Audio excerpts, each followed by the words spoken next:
practice. It's like saying, oh, you know, if I just had the same paint that Leonardo da Vinci used in that, well, I can do that too. It's the art. It's the art of knowing how to manipulate it.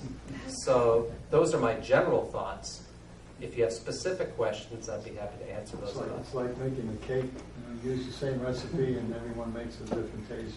It's like, a cooking show, and you see these chefs, they get the same ingredients, but they can make up an infinite variety of different results. I've got a soapbox on brushes. I've spent $1 billion on brushes, and the best brush is one of those gold fan brushes. They're $3.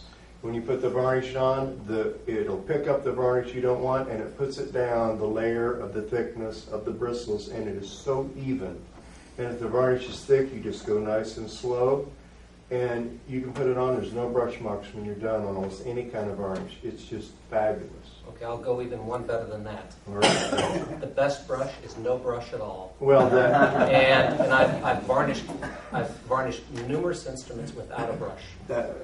Using my hand, using a pad.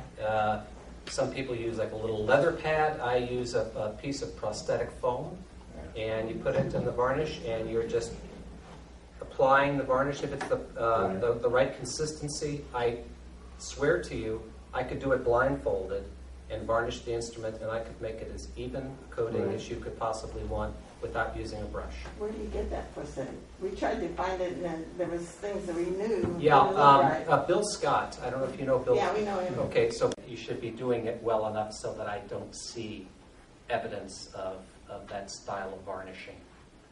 So that means you're not controlling it well enough. So if you're glazing, I assume you're using like oil colors. Is that correct? Yeah. Okay. How are you applying the glaze? Anybody want to? The finger. With the finger. Okay.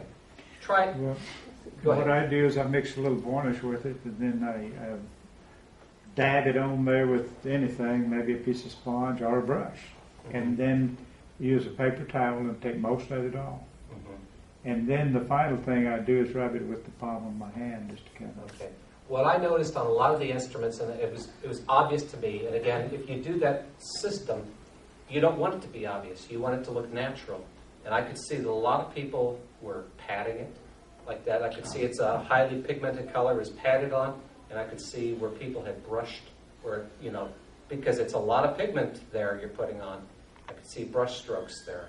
And I don't think brush strokes are a bad thing, but they're a bad thing when you're just putting on color, because it's a telltale. I like to see brush strokes and varnish. I don't want it to be so finished out. But with the glaze, it doesn't look good. So here's a tip if you're going to do that. Maybe Evans' fan brush would work well, but you can also buy these mop brushes from art store, like what you put rouge on, and if you put on a glaze like that, you can just take the mop brush and just very extremely light touch, blend it, spread it out and blend it, and you won't have those sorts of. A real great brush for blending that.